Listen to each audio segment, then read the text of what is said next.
Oh my goodness. Welcome. Welcome to the show. Hey, well, dun dun dun dun dun dun dun dun dun. Let's pretend that yeah, the issue show. Party on. Excellent. Dun, dun, dun, dun, dun, dun. We did it. We're on.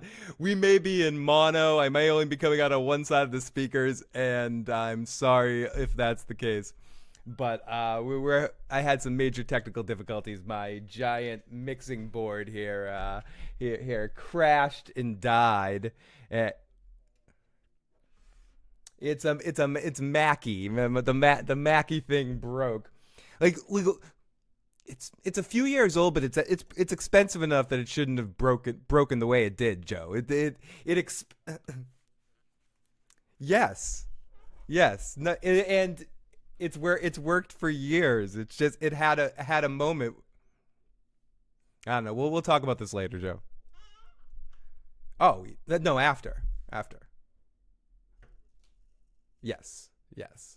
But we are live. So sorry about the technical difficulties. We unfortunately I don't think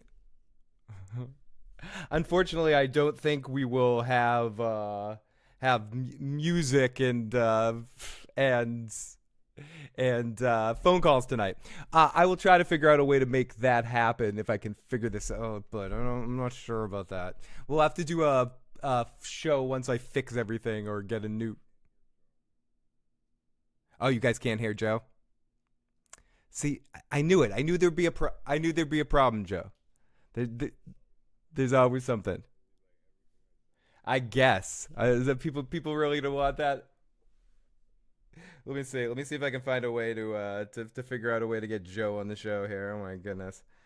No, that's not Joe. You need masters about Apple time. We need Joe Dirty Locks. Uh, I might end up having to end this stream at some point, and then we'll have to redo this just because of technical difficulties at some point.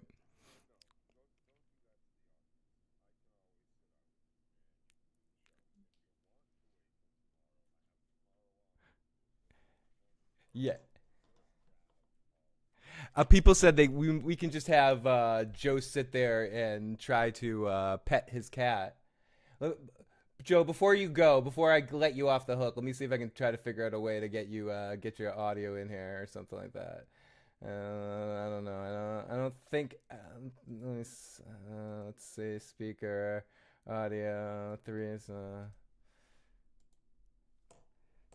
Joe, do you know sign language? People want to know.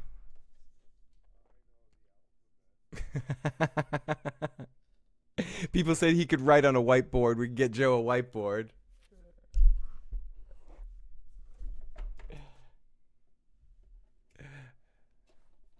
FG. Yeah, no, we got to figure. But what's interest, but what's interesting is it's F. I believe F G F. Yeah, yeah. F is okay.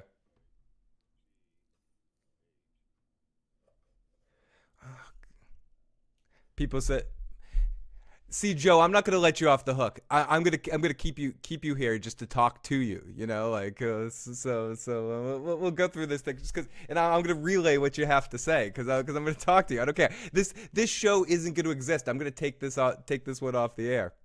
Sir Joe the mute, or hmm, or we should switch. Maybe I can switch to the phones or something like that. Get you on the phone call. If you need to sit out this week, just you can do it on your phone. Yeah, we can do it on your phone. We could do it on the phones later in the weeks. Is that's what we could do. We could catch up on this later in the week, and Joe's off the show. Yeah, so I'll schedule this for like a re-show here when I can figure out my technical difficulties because this is going to be impossible to do if I'm just like talking to a nothing Joe. We'll stay on here for a few seconds to see if I can figure out some magic, but if not, we'll just give our quick thoughts and I'll express Joe's opinion and then we'll do a full breakdown of this episode later. I loved it. It was awesome. I was very excited to talk about it. It's fucking beautiful. It was a perfect, quiet, quaint, soft, amazingly emotional episode. I love how they sort of brought me over an emotional roller coaster, like where I felt something, and then I think they kind of cut me off a couple of points. This is without reading my notes. Eggs. This was a great Egg episode. This was one of Egg's best episodes. Dunk was also really great in this episode. Ray is the MVP. Like, everyone needs a buddy like Ray. Buy it. He did. His emotional the performance surprised me because I didn't see that coming out of the actor throughout the season, and I thought it was a really. Joe says that he was wondering if Maker surprised me, or the performance of Maker surprised me, and yeah, it did. It made me. It made me feel more emotional than I thought, Joe, and I think that's because of the focus of this story and how laser focused it is on Dunk and Egg and on the emotions of, like, human emotion type stuff. So when we actually see something that's really relatable, not like everyone swinging a mace and hitting their fucking brother in the head, but accidentally hurting someone you care about, that you think is your better, all that sort of stuff, and thinking your kids are shit fucks. Like, they're all sort of like relatable things, Joe, you know, like. You know, people can really connect to that stuff, and it makes you actually feel. Joe dittos my entire. I see. This is one of those things where I could just. I should just do podcasts like this with you all the time, Joe. Where your voice. Joe agrees. This is the report. Joe agrees. There's a way to get your goddamn voice in here, Joe, and I haven't figured it out yet. But you're on the computer, so how am I not hearing you? That's what I'm wondering. Like, if I hear you, I think I know how to do it. Can they hear you now? Can you hear me now? I think they should be able to hear you now. Can they hear me now? I'm pretty sure they will. I could be wrong, but I'm pretty sure they're gonna hear you now. I think I figured it out, and you're fucked, because now we might actually have to do the show. We'll see. We'll see in about 2.3 seconds. If I mean, we're here. That kid is bad. Red's baby. Oh no, no way. That's goddamn Ray's baby. She got him. Can you hear me now? Yes, we can. Okay, we still can't do phone calls, but I'm figuring this out as we go. I think I might be able to figure out phone calls, actually, now that I can hear Joe. Joe might not be able to hear him, but let me see if I can figure this shit out. But anyways, okay. So why am I trying to do 3D chess here, Joe? One thing at a time. One thing at a time. Okay, we can hear Joe, so that's good enough. Now I can drink. So Joe, I talked a little bit about. I know you said you reiterate, but what was your feeling? I know everything and everyone is. And everyone, this is obviously going to be a different kind of show for us here tonight. But everyone is going crazy about last week's episode. And I thought last week's episode was really good. The action was fun. The moments were really hot, like heavy and hard. And I didn't mind the flashback as much as some. But this episode might have been my favorite of the season. This was just a really heartfelt, good episode of the show. I don't know what your favorite episode, not favorite episode of the season, but what are your thoughts on this finale coming off? And I know you liked last week, but you weren't as glowing on it as you were for the rest of the season. I don't have a favorite episode, but I have a least favorite episode. Was that last week? Yeah. That's interesting. I sat down again to watch. I've watched all the episodes, the first 4 episodes, let's see, 3 or 4 times each. And I sat down like Friday evening to watch last week's again. And as soon as it cut away, I was like, I can't watch this. Did you fast forward it? I did. I fast forwarded straight through everything that happens in Flea Bottom. That was it. I couldn't do it. And so that made me realize, like, honestly, I feel that whole middle cutscene takes you right out of everything that is good about that episode. And it leaves you a little bit confused, which is what they want you to feel for the fight, but it's not worth it. But anyway, we talked about this episode. Yeah, what are your thoughts on this episode? But this episode I thought was fantastic. I thought it was a great wrap up. I liked the extra little cutscene at the end. Again, I thought Prince Maker, the guy that's playing his role, did a great job portraying the aftermath of killing his brother, killing his son, being, you know, really fucking wounded and having to come to grips that this is all basically his son's fucking fault, no matter what he wants to say in that room. And that's why he's sending him off to Essos, and he knows that, you know, just like the other kid knows, you know, it's pretty fucked growing up in the castle with all these fucking people. And I don't know. I really like this episode. I thought that guy did a great job with his role. It showed such a stretch from what we saw, everything we saw from him before. From the moment he yells in the battle last week, he yells, "My son!" And like two guys are holding him back as Duncan him are fighting. Like from that moment on, basically you get a different side than you got in the first few episodes of this guy. And I really like that. I thought he showed great talent in this week. Yeah, and I agree. I think it was really, it was one of those things that obviously, like when somebody gets cast in a role like that, you know that that's last episode's coming for you, and he just, his whole performance kind of apexed to this episode, and every moment he was on screen in this episode, I felt. And you're right. It came from towards the end of last week's, and for whatever you're saying about last week's The Flash, the action scene, all that emotional stuff was the food we needed to get the poop that we got this week. And I don't mean poop in a bad way. I mean like the release. Like we needed the release. We needed the edging of last week to get this release this week, and every scene that guy was playing Maker was in killed it. And Ray killed it in this episode too. And Dunk killed it as like watching him and watching his emotional his new fiance is like 5 months pregnant. Yeah, I must have did this at the beginning of the week. It's immaculate. Sure is. Yeah, sure is. It's immaculate. My baby's a fast grower. Must be all the apple. And everyone, sorry for the weird intro. I'm glad we were able to figure something out. Thank you for everyone that stuck with us at the beginning here. Sorry for literally my big mixing board blew up. Like it was, Joe. Do you realize it was, not to go too far down this road, because I don't want to go down to just talk about broken equipment all night. But it happened like right as I hit the start button. The timing of it was really odd. It was literally. I was like, get ready to start. I hit the start button to go live and hit the music, and it was like, that was wonderful stuff. Oh. And I forgot to mention him just because everything is getting... Kelly Johnson, thank you so much. I laughed at the final season of The Maker. He's like, damn that kid, that egg. Where's egg? Oh, where's fucking egg? I can't do my weird sound effect. I just went to go do my sound effect. Where's egg? Nope, can't. Cause he fooled me. And I mean, I knew it, but I didn't... In that moment, I'm like, oh, Maker changed his mind. And then, of course, not the noble daughters in her own little universe. I love that. Someone said that earlier. I love how we had that scene.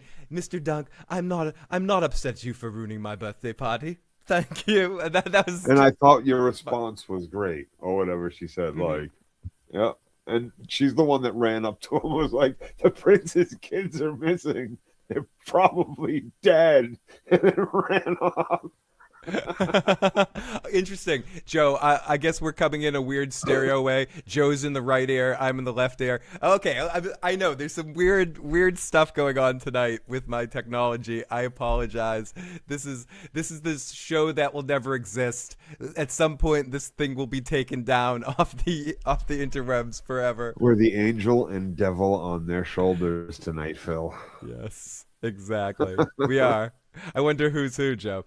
We get Sir David, the voice of the live chat. I'm so upset that I'm gonna find a way to get some phone calls in here. So at some point, or at least leave your voicemails if anyone wants to leave any voicemails. 781-990-8509. Even if I have to play them from my phone into the microphone, if anyone wants to leave any voicemails tonight, please do. 781-990-8509. 8509. And yeah, so Phil, did you hear the Raven AK3 live Raven at the last scene? Oh, did they have was Blood Raven in that last scene for a second? Did he pop up there for a second?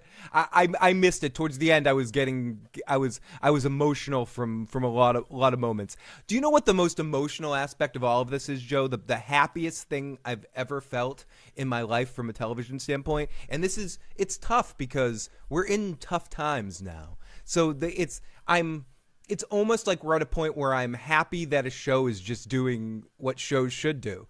They're filming right now, and they've already announced that Night of the Seven Kingdoms will be back in 2027. We do not need to wait 2 goddamn years for another season of this.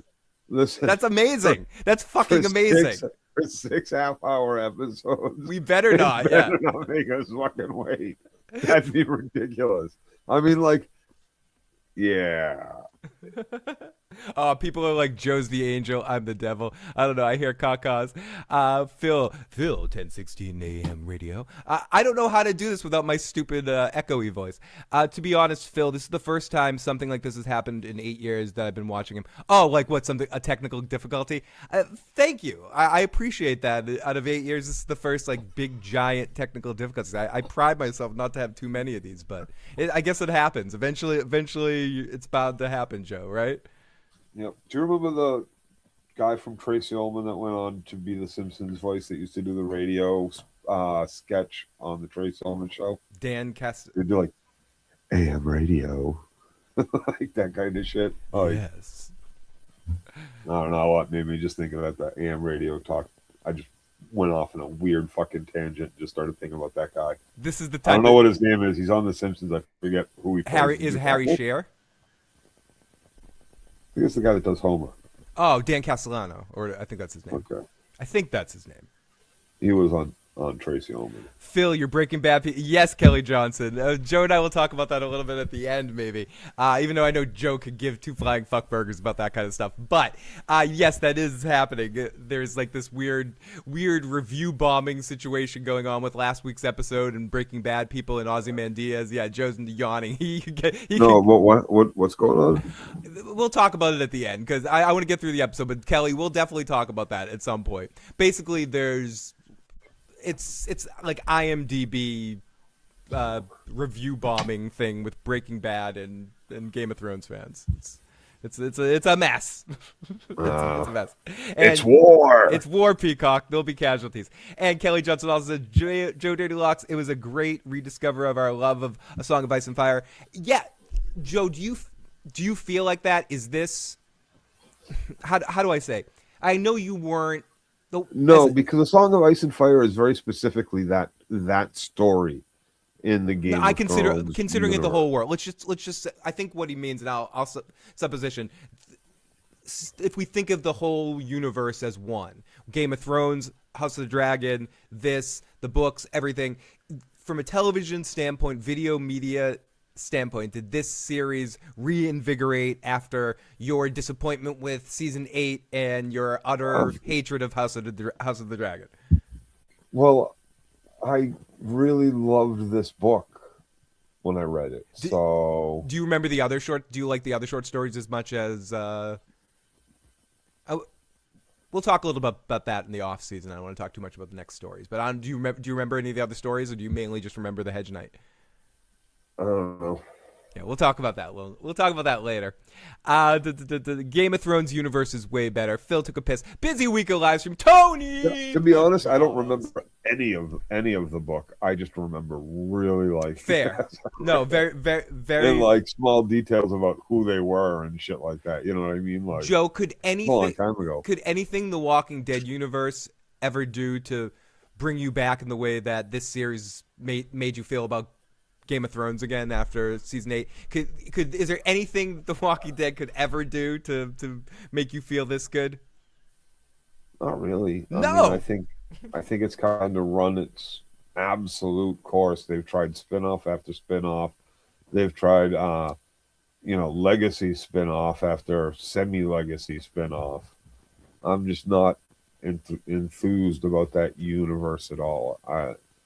I'd rather watch new zombie material than anything from those creators. I Yeah, think and those and what the, creators are fucking awful at the and moment. what this series made you feel was something new in that world, because everything else that we've seen so far, whether it be the main Song of Ice and Fire main series or House of the Dragon, Fire and Blood story, there are these big epic tales of who gets the Iron Throne and all this sort of stuff. This is yes, it deals with some princes and you got kings in the peripheral and future kings and situations all around, but it's still a kind of small. Each one of these three stories are very smaller, more scaled down stories, and it allows a television show just to have direct focus, make you really care. Like, as much as this was 6 episodes, which I think, just you want more because it's good, but you don't want too much that it gets spread out. They made me really give a shit about 2 characters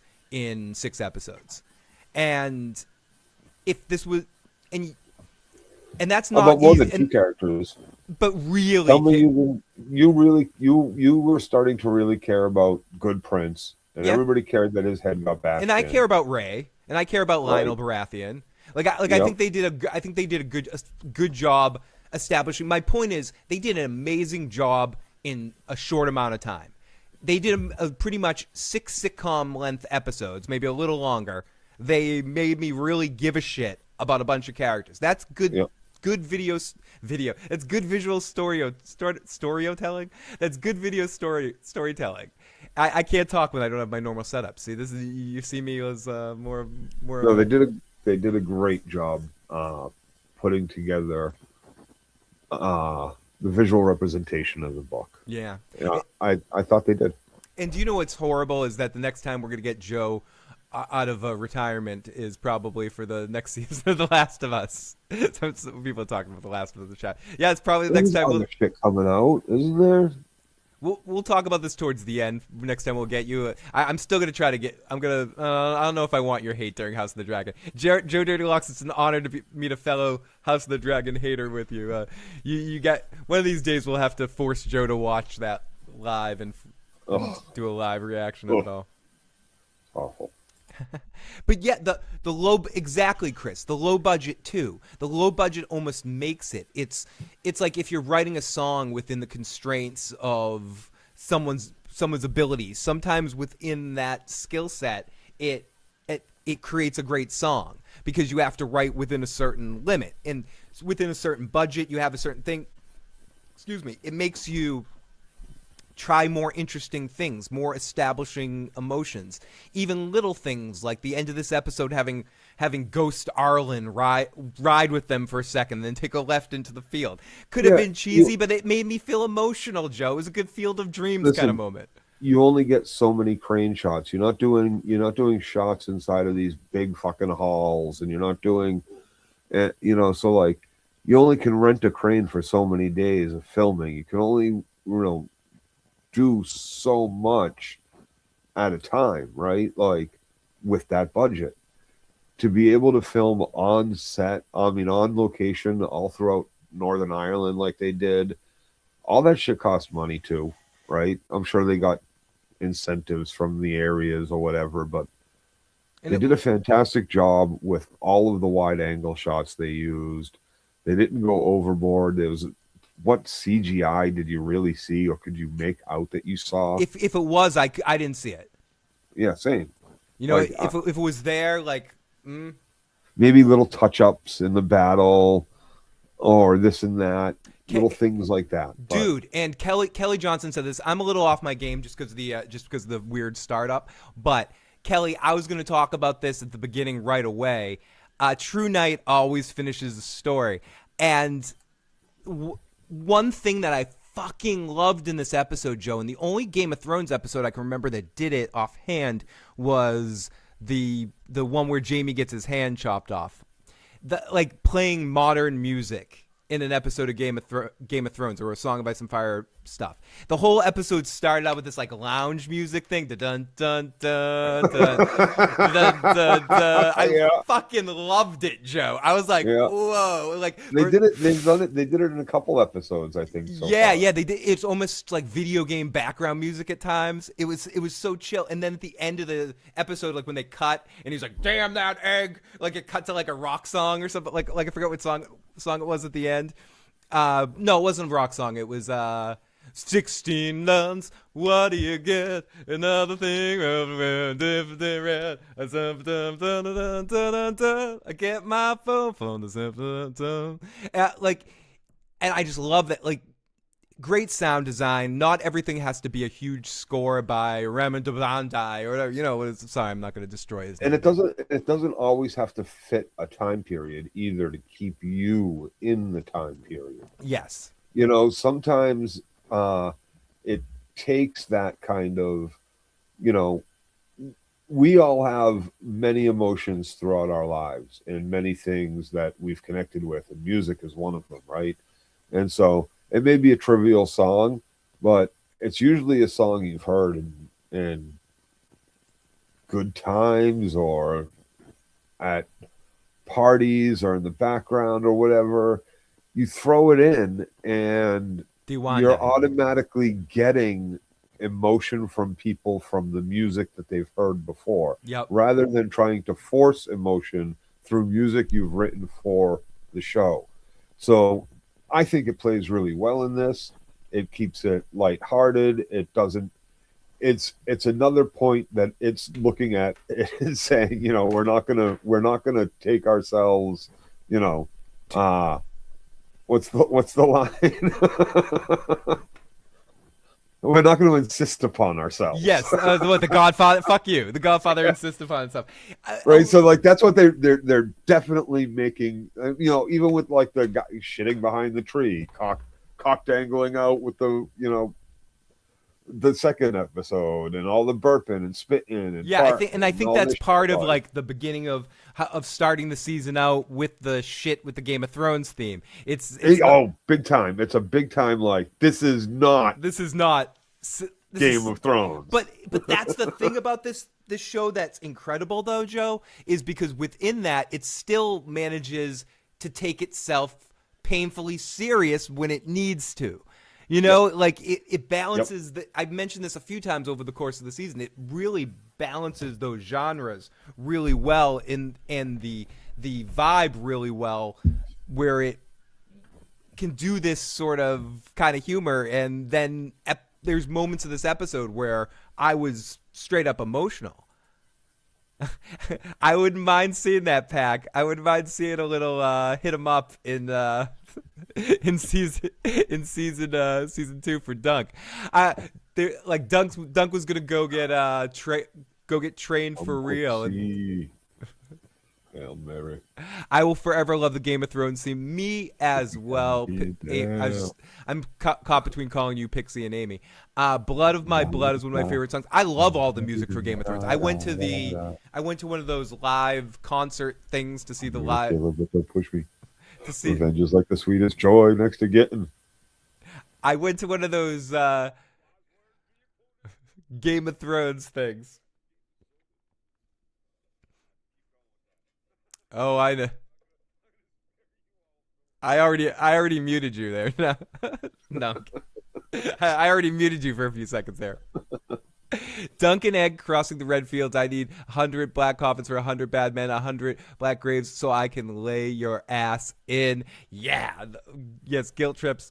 I've got the gold clopes busting me, Pac-Man. The show let loose and gets comedic, and it's also serious and emotional. It's amazing. It really is, Daryl. Not a lot of shows balance this kind of emotions all over the place kind of thing. It reminds me of a Bill Lawrence show on that, like the Ted Lasso Scrubs shrinking thing, like where they're balancing like comedy, drama, and like serious shit all at once. No, they're not the same kind of shows, but I just mean like the vibe of them all, the way that they throw all the emotional thing, like they can make you laugh from a fucking fart joke. This is a very odd black comedy. Yeah, right? Dark comedy. This is like a because it's not your typical setting for one at all. You don't get like you get either straight comedy or straight drama with this setting, right? Or like fantasy drama, action fantasy drama, You don't or usually get a hybrid comedy dark, action, a right? hybrid dark Comedy comedy, action. emotional buddy, like, you know. This is a good combination. This is this is the cowboy fucking story we've all been waiting for, right? Like what like has there been one set in this time period? Or in a time period like this? I know it's a different world and universe and all that as well, but like I don't think. I mean, there's a lot of shows that are familiar to this vibe, or right. stories that are familiar to this vibe, but set in this kind of world, in especially when everything that we've seen, and forget the literature aspect of it, but just taking it from a television standpoint, for the average viewer that has seen Game of Thrones and then checked out House of the Dragon and watched this, or maybe played the video game, the Telltale game, the other game, like follows the Game of Thrones thing from that point, and then watches a story like this. There's just, and I just can't think of anything else. What, Hercules and Xena, like Those are almost, but like both of their sidekicks are like not no, and the shows suck. They don't suck. They're fun, but you know, like if we're talking about like a fantasy environment where we got like two characters that we focus on, maybe Xena or Hercules, but that's Sorbo and Lucy. maybe like a Buffy show or something like that. Like, No, still not. but still not. You know, it's completely different. Yeah, I can't put Hercules and Xena Oh no. because the two sidekicks they're much older. I mean, it is kind of almost there, but it's still not. They're not comedy. I mean, they are comedies.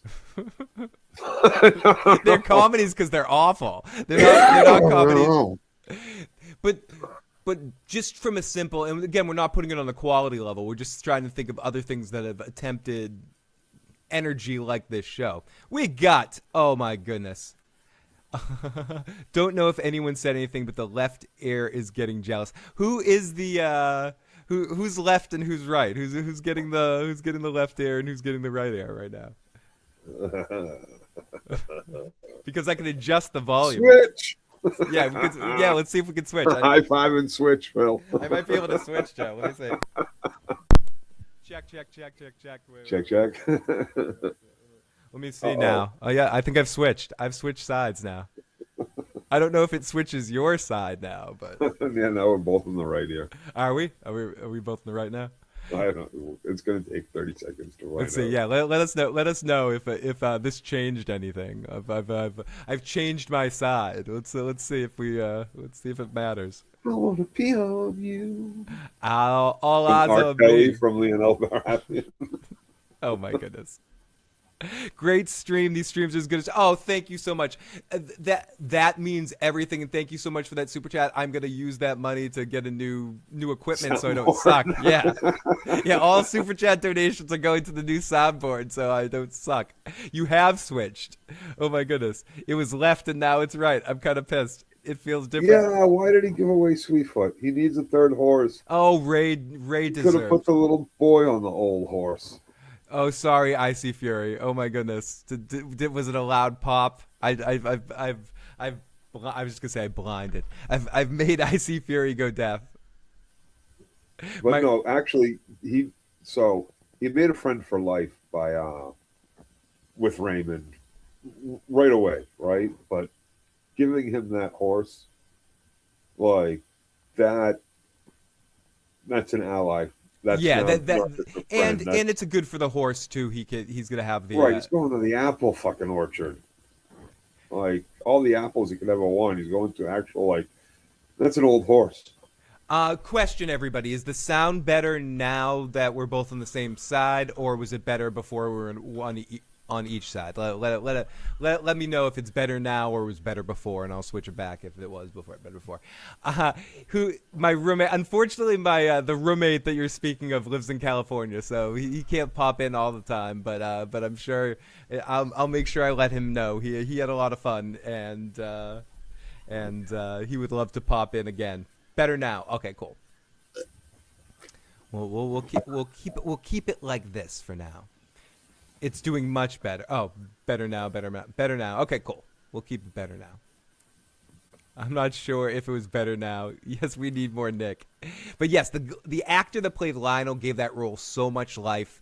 He was having so much fun. And tonight's episode, when we'll get into this, let's not waste any time. I can't really do a good one because I can't hear the music tonight, Joe. And the music won't play, but it is. Maybe they'll hear it. No, they definitely won't hear it. I'd have to switch this up or. No, don't. You don't want me to do some weird technology thing? Don't do some weird shit. You might end up. No, this isn't too weird. Let me see if I can. Let me see Recap. how. Recap. You're gonna like recap. Simulate you the jump song. around. Thank you. You're sweet. Keep doing it. No. 1 second. Give me. I might be able to do something here. Wait. Let's see if I can do this. Let's do. What happens if I click on? Let me just click on something, Joe. That won't be a problem. Click this. Click that. Yeah. You could have just played it like on your stereo, really loud.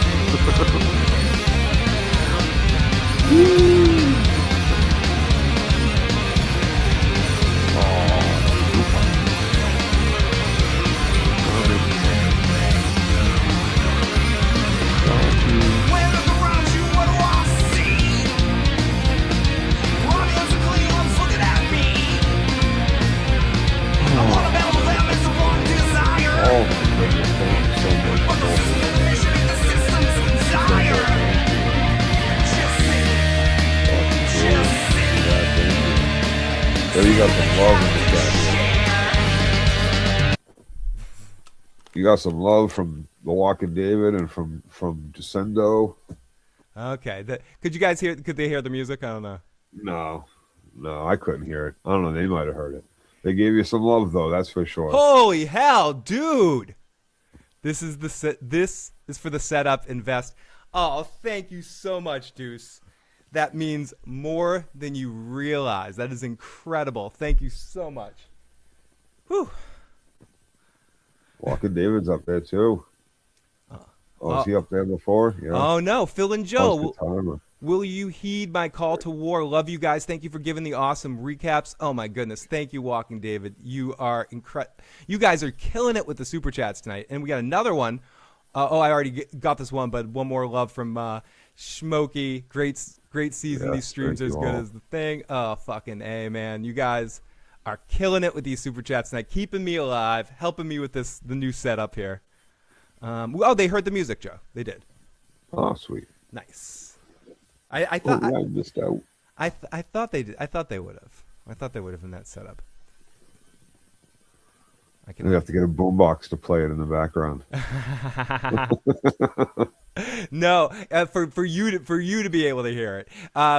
Basically, I can do everything on the one computer in front of me, but then you can't hear things like that. That proves to me that if I did get a phone call, or if we did get a text or something like that, and I played it on this one, you couldn't hear it. So I'll play it from my phone into the thing if we get one. Oh my goodness. I heard, we got Smoke another super chat donation. You guys are killing it tonight. Thank you so much. This is hopefully all I'll need is a new fuse, and then you guys have already paid for it. So thank you. But if I do need a new one of these, it's a couple $100 at least. So I appreciate it. You guys have been amazing tonight, and I think we're already like halfway there with you guys. So thank you so much. Toast to all you guys for the super chats. Really do mean it more than anything. Buy a new board, Phil. Okay, I gotta get this is the board that broke. When I turn it on right now, it flashes. Flash. It like pulses. I think the inner board, the inner thing got fried somehow. Good. Okay, good. You saw the doggy hug that existed there. Cool. Girl Nettles, I'm lucky to have anybody watching, and you guys make it easy to put on a good show. And when we're talking about a good show like this, it's easy to talk about. We open up to some, let's just say what it is, Joe. We open up to some lounge music. Dun, dun, dun, Yeah. dun. We see Dunk's team dealing with the fallout. It's him and Lionel Baratheon's hanging out. They're like what I want to do right now. They're sparking something up. They're smoking up. It looks like they are. The Maester is trying to. He's hitting them with the sage. Yeah, Sage Bindle. He's cleaning away the death and the witch. decay. Get away from me, witch. I'm not a witch. I'm your wife. No, and The decayingness. The what did he say? His wound has become decrepit. Decrepit. Okay. Yeah, he's going crap. Clear catching cookies. Fill it. I'm rich, bitch. There we go. Oh Thank my you. God, another one. Thank you, Selyse Baratheon, keeping it going tonight. Oh my God, you guys, seriously, I'm gonna keep drinking. Every single time. Weird science. It is, but Kelly LeBrock isn't. 1980s Kelly LeBrock isn't showing up in my front door. Sonic, your boy. I mean, it's been a long, cold, lonely winter, Joe. So. There's no weird science. Weird science. I don't know how to do this without my stupid voice thing. Lionel was basically being me. In this scene, he was being very me. I could see myself. In most scenes. I can see what people are saying. I do look like his grandfather. Like I could be his granddad, Joe. No, brother. His brother. His older brother. His much older brother. Come on. Look at They're this. about the same age, I think. Look at this. No, I bet that dude's like 10, 15 years younger than me. In reality. Holy shit. Oh my gosh. Holy goddamn mother flippin' hell. Apulia. Wow. You guys in the live, it's a competition now. Oh my goodness. They're competing. This reminds me of the old days. Oh, it's Schmopey. Schmopey doesn't want to be left behind. Oh my god, it's a battle. Oh, it's Schmopey kicking some Schmoopy. Oh my god. I think a couple of them have been drinking. They're going to be calling Ed Banks in the morning. Yeah, what are we doing here? Exactly. Can we cancel this? Can we cancel this money here? It's a record night for Super Chats. Thank you, everybody. It is. We cannot say how much we appreciate this, and I can only say it so much, and I'll keep fucking saying it. You know, I'll jump around like a moron over and over again if you want me to. Like seriously, you guys don't have to do that, but keep it coming. You're an asshole. Okay, speaking of coming, the Lionel Baratheon. It is very much appreciated. That was a weird transition. Speaking of coming, let's get to Lionel Baratheon, Joe. So this man, he invites Dunk to join him, and he's like, "Come to my house, and I'll feed you and love you and call you George. You can hang out with me." He's and then the Maester goes, "Dunk's dying," and Lionel's like, straight up, dude, he's dead. and I love this line. I don't know why I loved it so much, Joe. He goes, "Forget him. He's a terrible Maester." He's talking to a dead man right now. And then the comedy timing of that was so perfect because it was just like a quick cut. He goes, "Forget that. He's a terrible Maester." Phantom. Oh my god! Another one. 19. He'll buy this stream for $19.99, Joe. Oh my god! Buy that for $1 for the Gotham stream. Everything was great about it except for Fish Mooney. I love me some Gotham. Oh my! And the fact that they did my girl Ivy awful by constantly changing her and they took like the. Really fucking good. I think 85% of Gotham is really, really good. There's some sections that kind of suck. Everything that they do with Dawn Law. The first season was great. I was thinking he'd Penguin for a minute there, not Gotham. Penguin was fucking awesome. Penguin was amazing. Penguin was amazing beginning to end. Gotham, I like everything that they did with Commissioner Gordon and Bullock. Like everything with those two dudes especially was really cool. I actually like the Penguin on that show as well, and the Riddler on that show. I don't think it's a perfect show. I don't really like Bruce. I like Alfred. And I like Selena, and I don't like Ivy. I like the Joker. I like the kid from Shameless that plays the Joker on the show too. It's got enough stuff on it that there's entertaining episodes and entertaining arcs. Julian Bashir, who played Doran Martell, the Red Viper's brother, is plays Raish Raz, however you fucking pronounce it. Raish Raz Al Ghul. Schmopey. Razzle Rule. Well, I'm sorry. I don't know why I'm doing like the How I Met Your Mother and calling you Schmoopy or something. Schmoopy. I just want to call your name Schmoopy Schmoopy P. Schmoopy. He's like, why am I donating to this asshole calling me Schmoopy? I want to be able to say I contributed to this legendary stream. I want to say I actually finished this. Smoky. I want to say we actually fit. I'm surprised, Joe. I'm proud of us. This could have been a. People want to call us lazy. Everyone wants to call us lazy. You want to call me lazy? We could have quit this stream several times. We made this shit work tonight. Yeah. And because of that, you guys are gonna allow me to buy new equipment to replace my fucking broken stuff. And Joe, to answer your question, I think I've had this for about 10 years.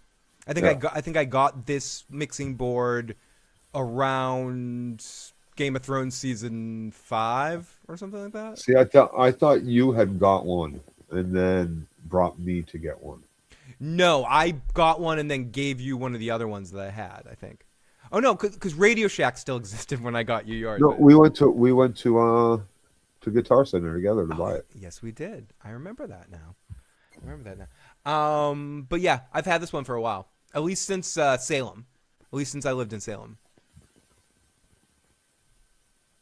I was thinking fucking Levitt Street. Oh no! Like that was like 25 years ago, dude. Station Street.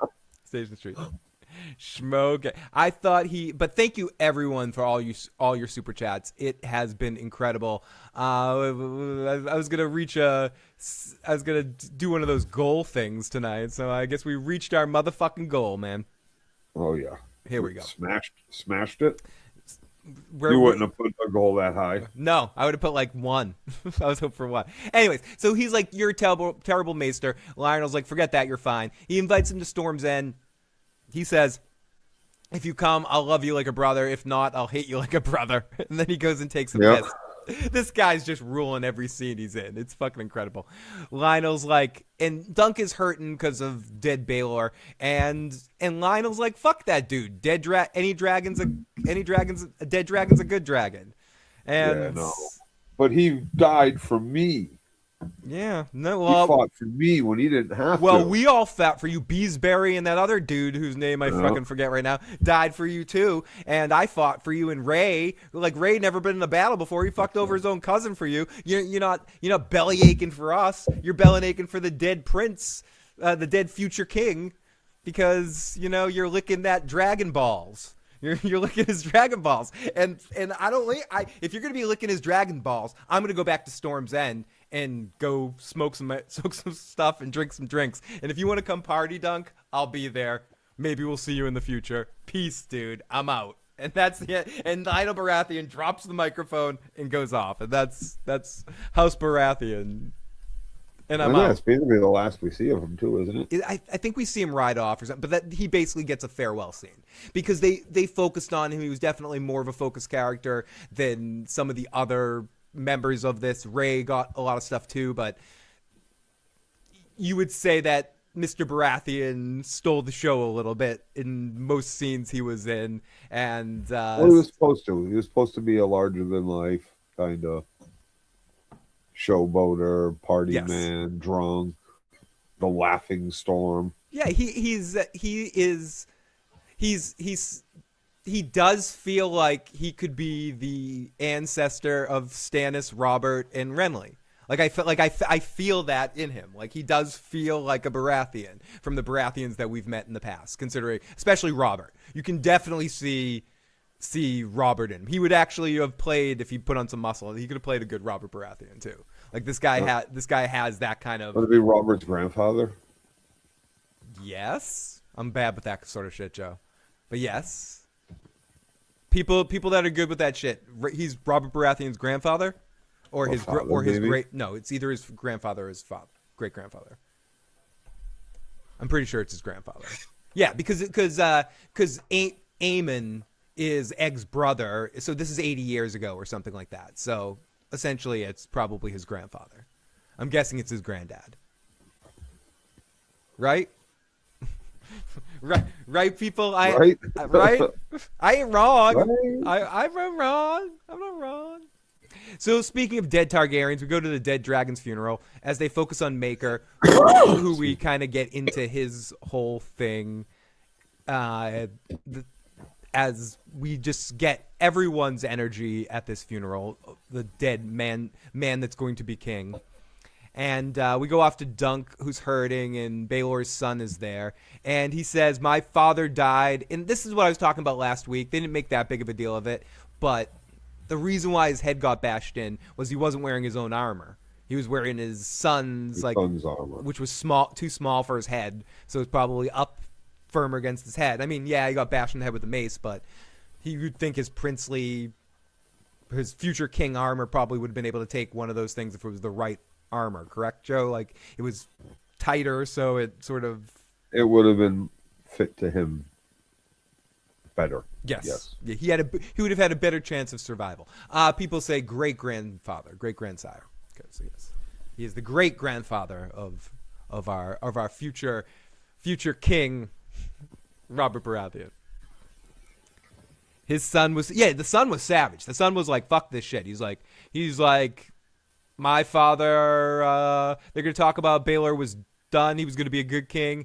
And they're going to be like, why the fuck he die? He died because of... Because his brother killed him because some stupid fucking hedge knight. And Dunk says, I'll wonder the same as he limps off through. Did you feel bad? I mean, it was his choice. This dude wanted to do the right thing. He was on the right side of his family. Like, everyone else in his family was being a dickbag.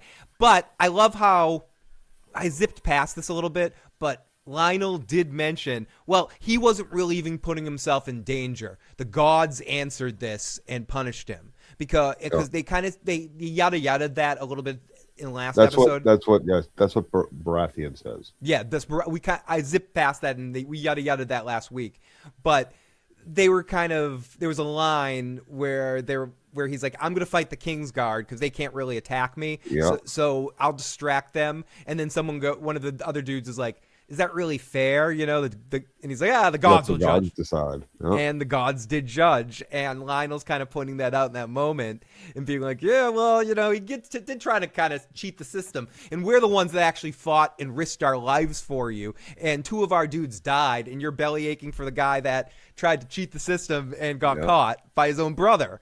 Fuck the dragons. Fuck those bitches. Yeah, I mean, that's basically what he's saying. Making his own brother a kinslayer. Yep.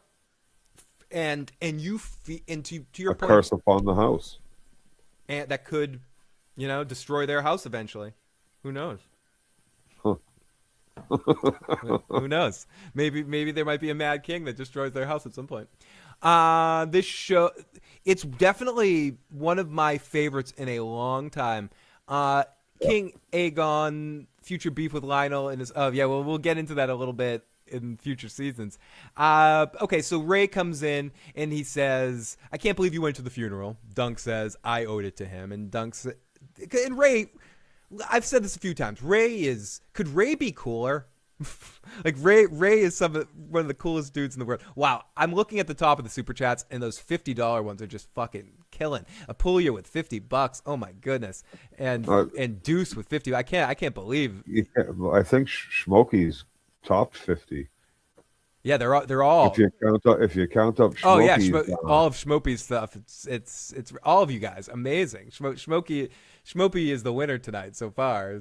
We got top fans right now. Yep, we got Deuce, Apulia, and Schmopey 1, 2, and 3 with our top scores right now in the for our in-chat competition. But Ray is the Who's real. Who's going to challenge them for first place? Shut up, Joe. One thing I'll say about Ray and the whole apple thing is I'm with him. Fuck red apples. I'm all about the green apples, Joe. Green, delicious, greatest apple of all time. The crisp greenness. I'm not really a red apple fan. I know I'm weird. I just like. It depends on the red apple. They're too they're too like mealy. I don't even know what the word, skinny or not like. No, what's the word? Green apples are very dense. I like the crispness and the in that Juice.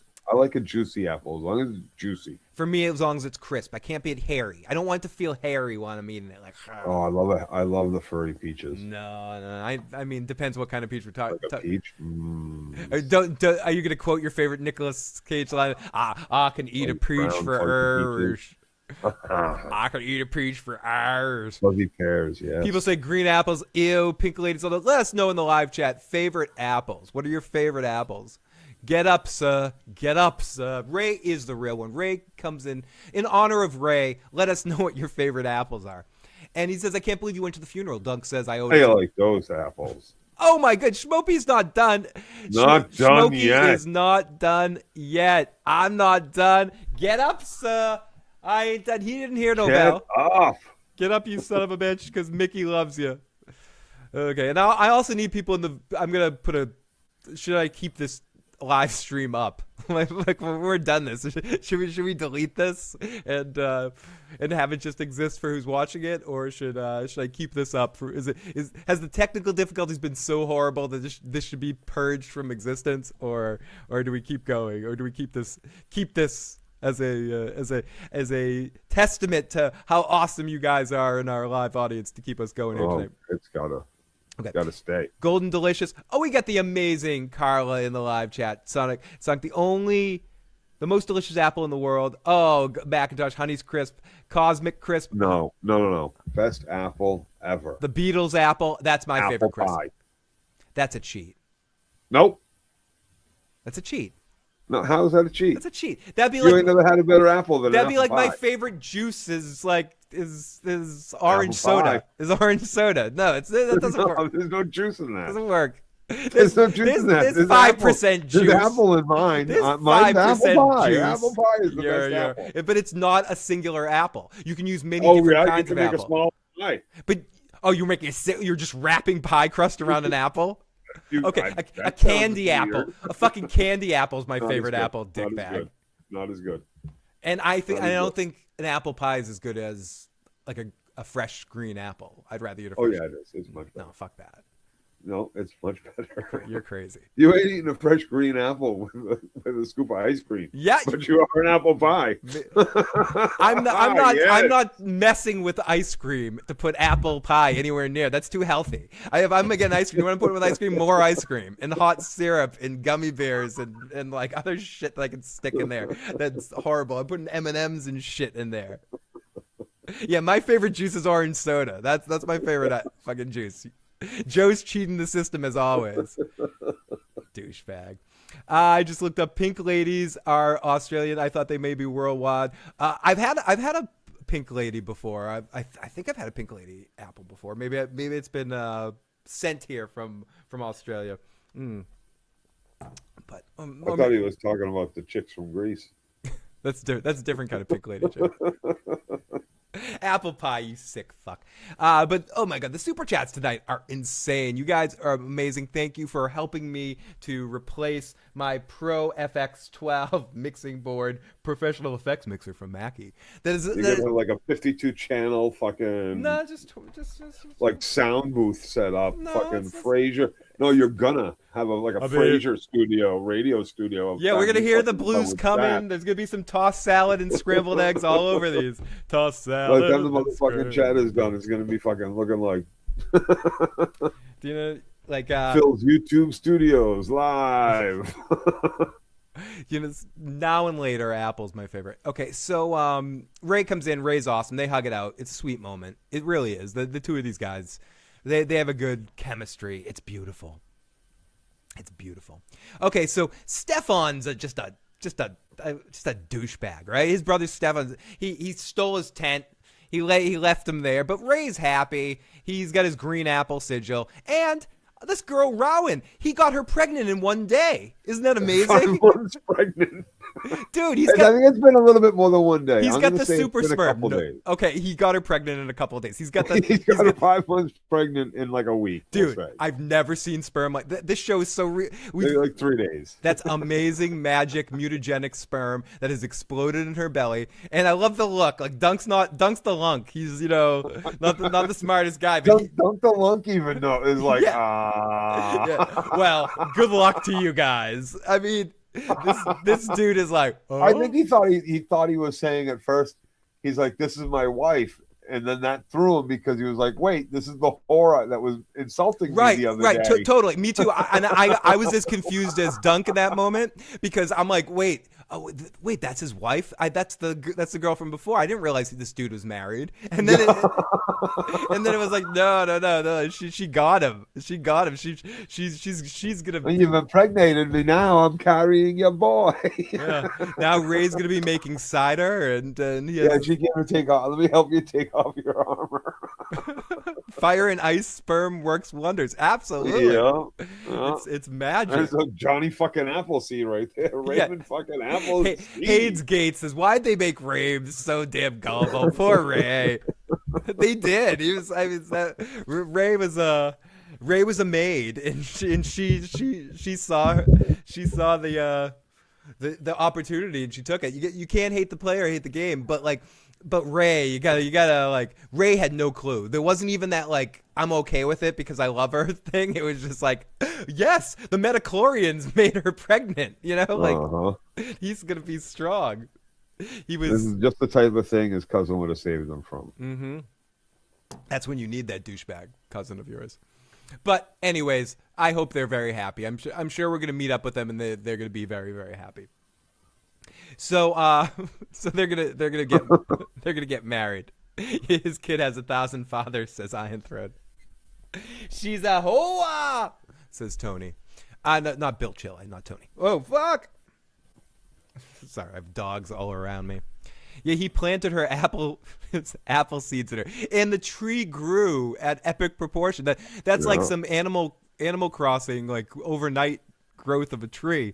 The bastard of the brothel, the Brothers Grimm. There's a lot of shit going on in this situation. So speaking of Grimm forces, the Targaryen forces come here that want to bring Dunk to Prince Maker. This is the cutest moment. Ray's like stands up for him because Dunk didn't tell him his baby isn't his. Like, he's thankful Dunk didn't destroy his whole thing. Trust me, you be doing me in this world a fucking favor, Walking David. Oh gosh, I love all you guys. I'm excited that this show is coming back in 2027. That we don't have to wait 2 more years to talk about the show again, just because it's been fun to get together with everybody. And I know not everyone's coming back for House of the Dragon, including that guy right there. So it's fun. I mean, it's going to be awesome to be able to talk about a Song of Ice and Fire series in 1 year. Joe, did you watch the trailer for House of the Dragon? Are you excited? No, I'm kidding. Nope. But who is excited for that is the Targaryen forces. Prince Maker. Ray stands up for him, but Dunk goes with him, and he's like, don't worry about it. I thought this was a really awesome scene where Ray stands up for him. Maker tells Dunk that he's sending Aerion to the Free Cities for a few years to maybe toughen them up, and maybe that will make him a better guy. Smarten them up, not toughen them up. And I don't think it will smarten him up at all. I think no, it'll get him killed in the Free Cities. Hopefully. That kid's a douchebag. And then Maker says, some will say I killed my brother on purpose. That's not true. But the pain that you hear in this guy's voice in the performance, this is where the show tightens the screws up and acts really serious when it has to. And this guy is just so, yeah, you fuck. Like I can't even explain. I just have to because he knows he's just as culpable for allowing his son to do this. So, but he has so much rage towards Dunk, but he knows he can't really, that him and Dunk are on the same level. So it weirdly puts this hedge knight that he's sort of insulting at the same time that he's sort of insulting himself and putting himself in the same sort of position and using Dunk as a way of punishing himself. It's a very complexly like wound scene with a lot of different layers going on in the duder's mind here. And the great thing about the way this is written, go George, like this whole story is written is because it puts all of that like consequence of action and that takes so much conniving in the Game of Thrones and in the House of Dragon, but it's all coincidental here, right? Like nobody set this up. Nobody set this up Yeah. for Yeah. Dunk to be beaten up. Like This maybe is Egg no set up a weird little, conspiracy, Joe. Yeah, this is no right? No weird. spiders, no fucking brothel leader, little fingers running around, no limping fucking clubfoot fucking feet lickers.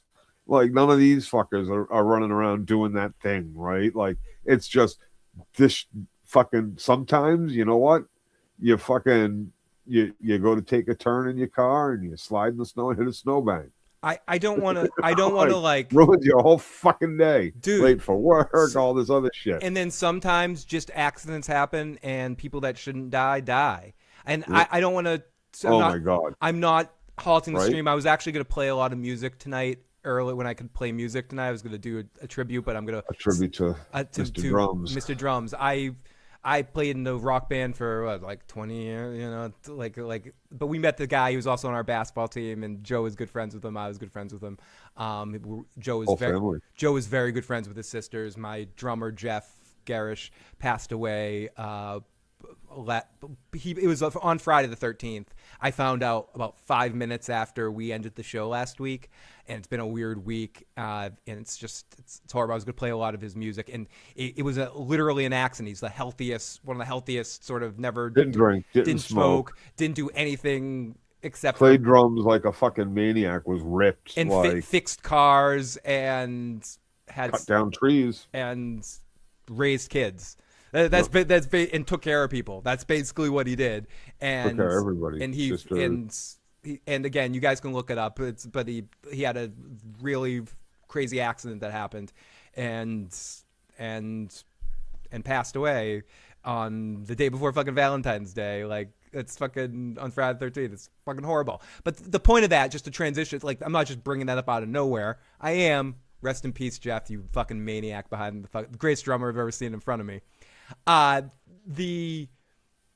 Sometimes just accidents happens, force of nature shits happens. Like in this situation was just one of those moments. Yes, they were in a situation just like Jeff was on a tree in a dangerous situation, dangerous areas, but something he had done, I thought, hundreds of times and never in a bad situations. This guy had been in a million bunch of battles, tons of battles, and ultimately it wasn't an enemy that beat him. It was the quick back shot of his brother's mace when he was wearing his son's helmet that was too small for him in the wrong place at the wrong time. Yeah, and we see it. When I was rewatching, you can see that back shot. Yeah, you can see that. You can clearly see it.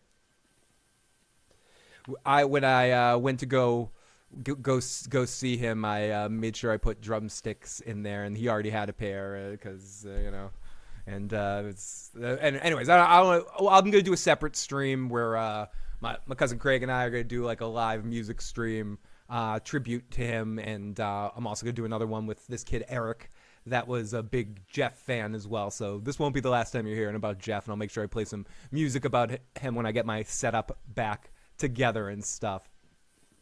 But horrible. It's like you know how well how long we've known it, and how close we were and stuff like that. And I still talk to him, every year. And every year he comes over here and tells me how much I suck on drums. And he plays my drum set better than me and goes, fuck you, you suck. And love you, and leaves. That's what he does. That's his thing. Anyways, salute. Take a drink. If you're drinking, take a sip to Jeff and to his sister Jen. Toast to both of them. Anyways, blubbity bloobity blubbity. So speaking of to go from real life death to fictional television death, Maker says people say I killed my brother on purpose, and you can hear the voice. Dunk says it was your mace, but he died because of me.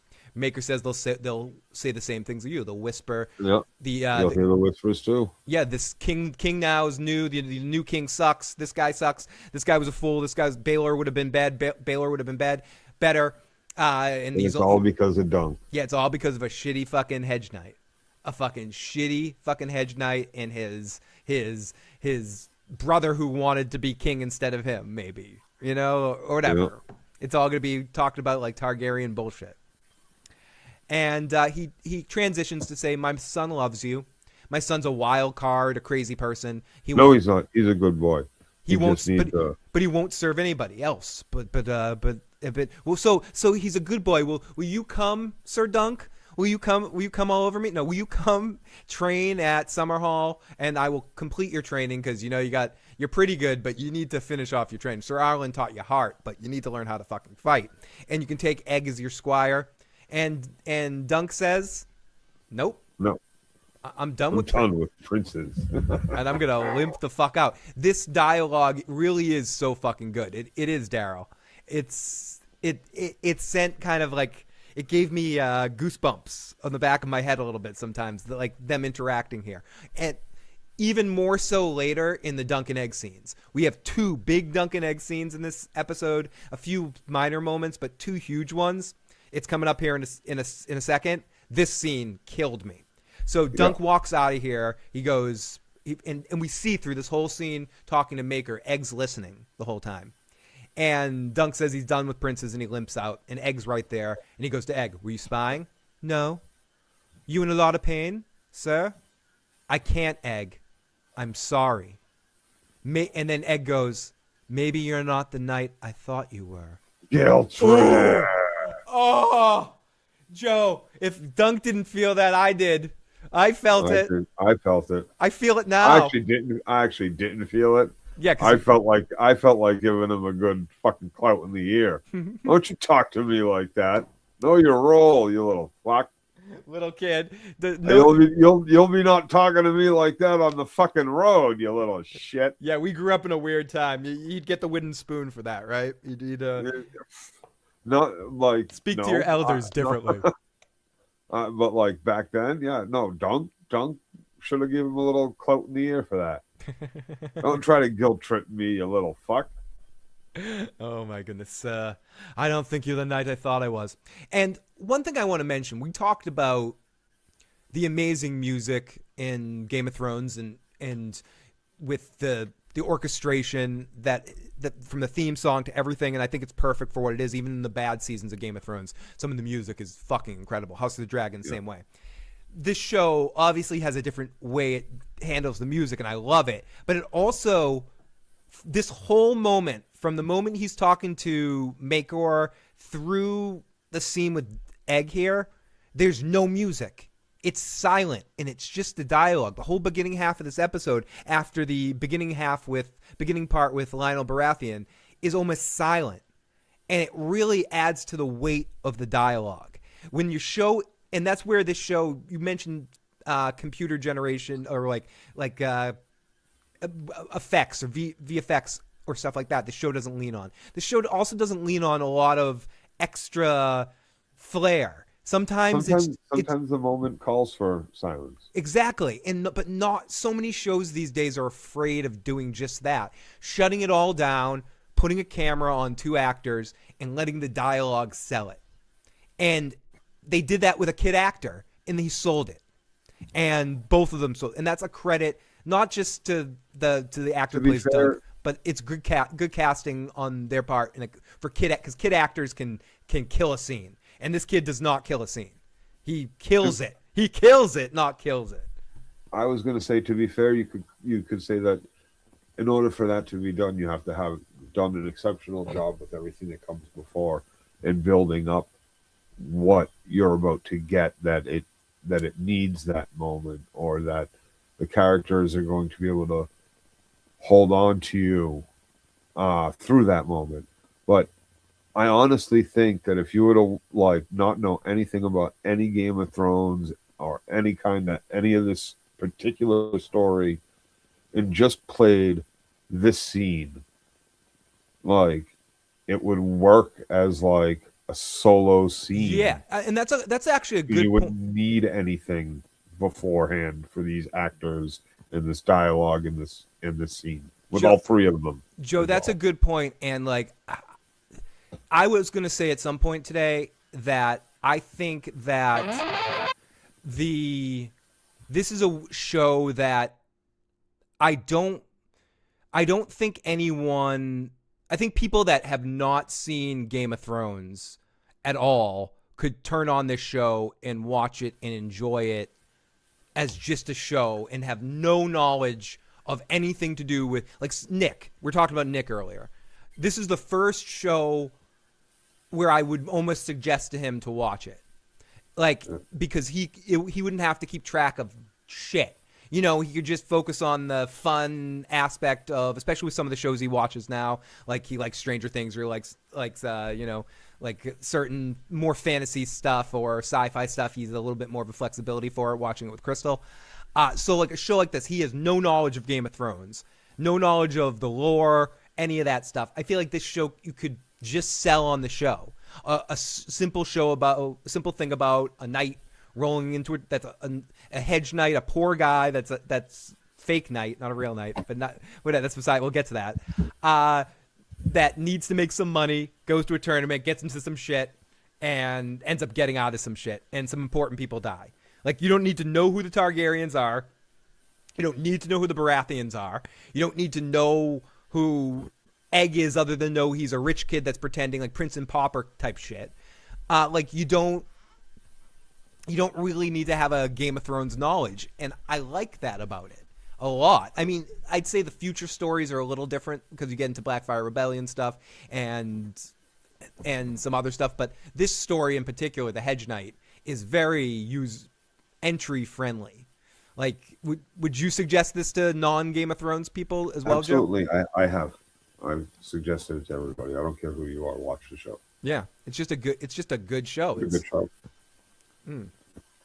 It's the only way I would say don't watch the show is if you don't like medieval or fantasy knight shit. Yes, like you have no ability to enjoy that stuff. I feel like this is the show that HBO wanted The Last of Us to be, but it's not. Yep. Yep. I don't know. And it could have been. It really could have been. There was so much they could have done differently and better, and they chose to do what they did instead. Yeah, we'll definitely get into that later, and that's one of the next things we'll be talking about.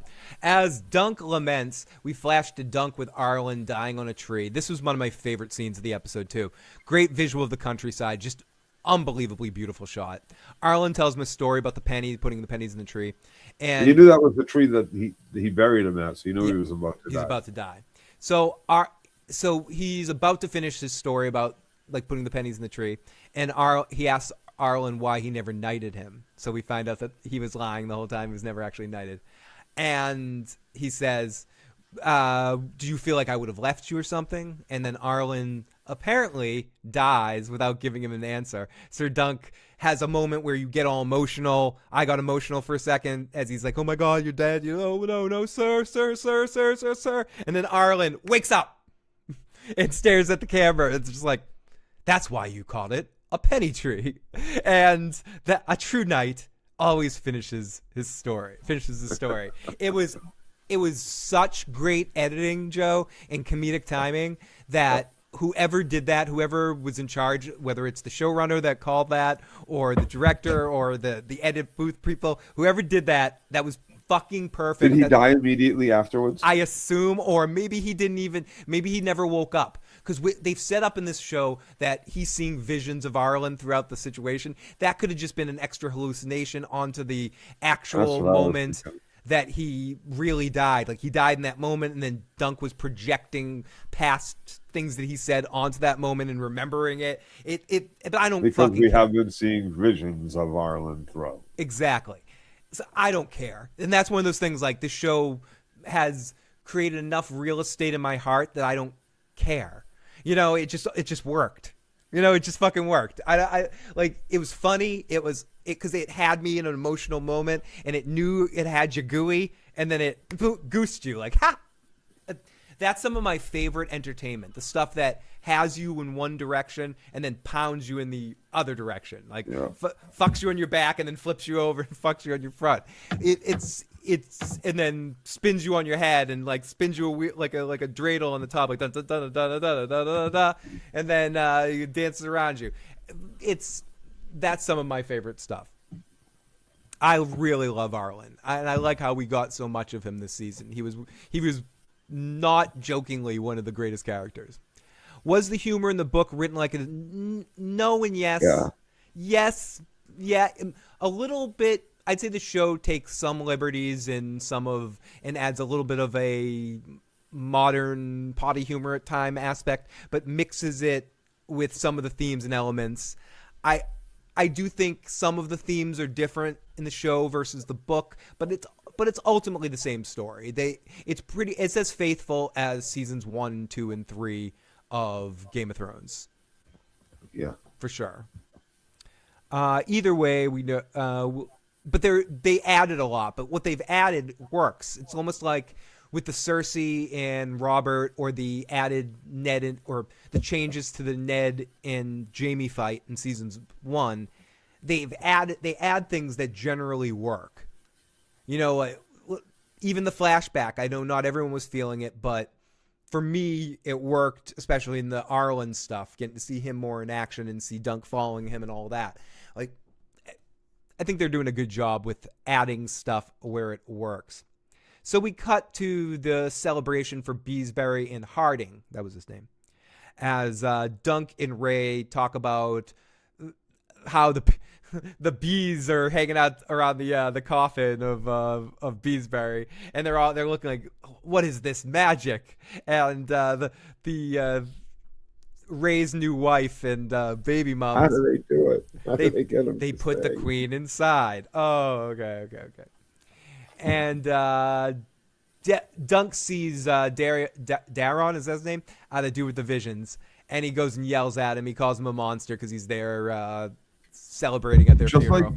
Just like Dunk went to the prince, like, I don't understand. It was weird. Yeah, I mean, I think he was. I don't think they made a big enough deal on the show that this guy also accused Dunk of kidnapping Egg. Right. And like it's almost a passing line that they did in the episode where Dunk was having the accusations at him. If I remember in the short story, it feels like a little bit more of a bigger deal that Daron makes up that Dunk's kidnapped Egg. Right. So I think a lot of that was sort of lost a little bit in translation, but maybe I feel like that's why Dunk is sort of shaking him. I think they felt like they made it a big enough deal because even after he was in so much trouble that he was in, he still put a knife to this one's throat. Yeah. Bent him over a table. So this is the other thing too.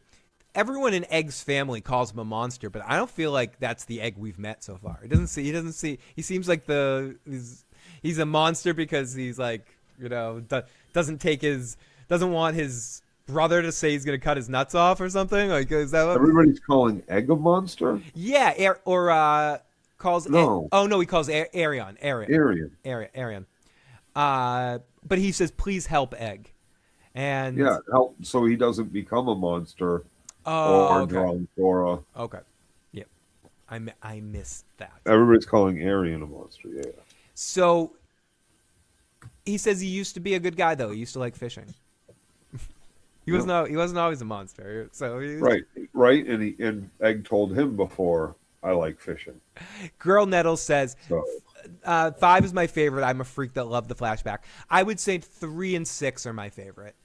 I think the third episode where everything sort of comes together, and this episode were my 2 favorite of the season. I really liked last week's too. I would say the whole thing. It's hard to judge these as individual episodes because I'm waiting for the inevitable fan edit. This should just be a 3.5 hour. I can't do math. It really should be a 3.5 hour movie. Is that? Am I doing right? Is that the right math? 3-hour movie, 6 episodes. But it's a little more than 30 minutes each episode. So so like 3.5 hours. 3.5 hours to 4. Yeah, I would watch it. Like Katie and I did a rewatch after episode 4. We watched all 4 episodes in a row. Larry sat down on Wednesday and watched all 5 episodes straight. Like, clearly, people binge 8-10 hour episodes.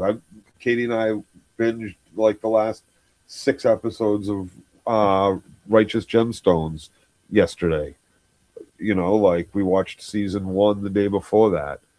Like, people sit down and watch 10 hours worth of shit. Of course, I want HBO to lean in this and release the mega cut Like you can watch this episode by episode, or release one that's just all of the episodes all together. I think that'd be awesome. They're not gonna do it, but that'd be great. We got Doc Kaiju in the live chat. Great to see Doc, and great to see Beesbury. Rest in peace, Beesbury. So he basically begs him to take Egg as well, and then we cut to Egg looking at his head like he's Arion in bed, and he goes and grabs a knife, and he's about to go and fucking stab him in the fucking bed. And his father sees him, and this is a father's sitting in the room with him. Yep. Doesn't just see him, but like, yeah. This was a great scene too, without any words. He just like grabs him, and the knife drops, and he holds him, and everything gets said with the emotions within the scene. You don't need any dialogue between two. If you've ever been tortured by an older brother or an older sibling, day in and day out for fucking first 10, 15 years of your life, believe me, these thoughts could go through your fucking head. And I love, again, it's such a good performance by this guy that plays Maker in this episode. Like, he was not on my radar through the rest of the season. No. And like, he came out of fucking left field, ragey, fucking flighty, like. And even in this moment, the way he grabs his kid and holds him close, and the look on his face, the pain in his. He gets it. The pain in his face, he totally gets it. He's like, he was a younger brother too. Yep. And it connects to that scene where friggin' Baratheon says to the other one, you weren't the hated brother. You must have been the most liked brother. Because the other one was the hated brother. So he didn't know what it was like. Not that he didn't like his brother, but his brother was going to be king, and everyone loved him, and blah, blah, blah, blah. And he had to deal with being in his shadow, so he could at least deal with some sibling conflict. And he's just seemingly a good father, and looks at Egg as his last chance to not have a shithead kid. Because he's got one kid that's like a maester, or going to be a maester. He's got one kid that is a fucking drunk. Shipped off to Essos is going to get killed in Essos. And one that's a fucking drunk that's going to get himself killed in the bar or some shit like that. No, that's the one that's going to be the maester. No, that's Aemon's going to be. Oh, no, that's Egg's going to be. I don't know. No, Aemon's going to be the maester. We see Aemon for a second, but we haven't met Aemon, technically. Maester Aemon from the main series is Egg's brother. I thought that was the one. Okay, yeah. No, that's Daron. Right. That's Daron. I believe. People in the live chat can correct me if I'm wrong about my Targaryen lineage. Oh, thank you, Pixie. Well, still, next in line for the throne is still, like, if Baylor dies, it's still... I mean, he did that. But, oh, no, if they did the actual Baylor, king. When Baylor dies, and the actual king dies, the prince that just died, his son becomes king. Right. It's not Maker. It's not Maker. Spoiler alert, Maker becomes king. But yes, but it's not Maker yet. Like whatever. It's not a series spoiler. It's a Game of Thrones thing that everyone knows. Pause if you don't want any fucking Egg actually 1, 2, 3. Egg actually becomes king because all these Targaryens fucking, everyone dies or some fucking bad shit happens to everyone. Happens. People don't live long lives usually. Yes, and I am correct. Aemon, we haven't actually met Aemon. He maybe was in that last scene when we see them all walking Maker's away. Got 4 kids? Yeah, he's got Aemon, Egg, Daron, and Arion.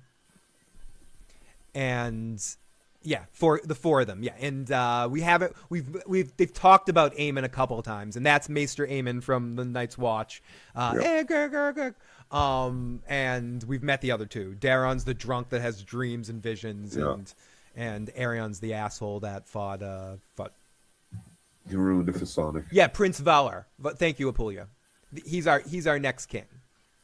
Thank you, Apulia. And thank you so much to all of our listeners and super chats. Let's continue here as we're getting close to the end of the episode. As just great scene with minimal dialogue between the 2 of them as Maker comforts Egg as Dunk is this is when the girl Dunk is in the hallway waiting to talk to Maker, and this is where the girl comes up and goes, I'm Dunk, I'm not upset at you for ruining my birthday party. Thank you. And it walks off. I like But your that. response was good. What was I liked that? your response. She liked the response he gave. Yes. Yes, it was pleasant. I like that they had this scene because Dunk can't think everyone hates him. You know, He made a fan. He made a lot of fans. He is going to. He doesn't know it yet, but the stories of Dunk and the first trial by 7 since in 100 years, like this is Magor. everybody that's already left the tournament has told the story in inns. People left that night as soon as it was done. This story is already halfway across fucking Westeros. It's probably already at the wall or getting close to the fucking wall. No, absolutely. A week later, like this is getting out. Dunk is going to be a folk hero. That's why there's a book written about Yep, him. Right? he's going to be a man of the people, Joe, and you're right. And absolutely, fandom, that's how I feel about it. I honestly don't know how to walk some of this stuff because some of it it's been said in the main Game of Thrones series, and it's said in this series where the soothsayer basically says you'll be king one day and blah blah blah. So they say it within the series. They're not hiding the future of these two characters. So I don't know. I don't know how much because we're never gonna really get there. We're gonna talk about this at the end as we finish. But we have there's only 2 more short stories written. And then we're in another situation where George has given them, Walking David mentioned this earlier in the chat. Yep. He's given them 12 outlines for 12 future short stories. Tell me if you've heard this story before. But so we'll see. I trust the showrunners that we have right here, but part of the reason why I trust them is because they have this amazing source material to lean on and not just an outline of something. Granted, short stories are different than full, deep novels like A Song of Ice and Fire stuff. So a short story like this, if they set it up for 3 seasons, like I get a feeling. Sorry. Oh, no, I was just going to say the plan was for the next 10 years to have these actors age 10 years within the show, and every year do another show and follow these stories to the end of the line, Joe. Are you worried at all that George is going to not finish that all he's given us is 3 short stories? No, because we got the 3 short stories, but I got no doubt in my mind that those outlines are like straight ready to be written books, but he's working on so much other shit. Not to mention the Game of Thrones final books, the other series he's been working on, this series he's been working on. Elden Ring. He's got video games. He's got so much things that he's doing that I think he had outlines for these books ready to go.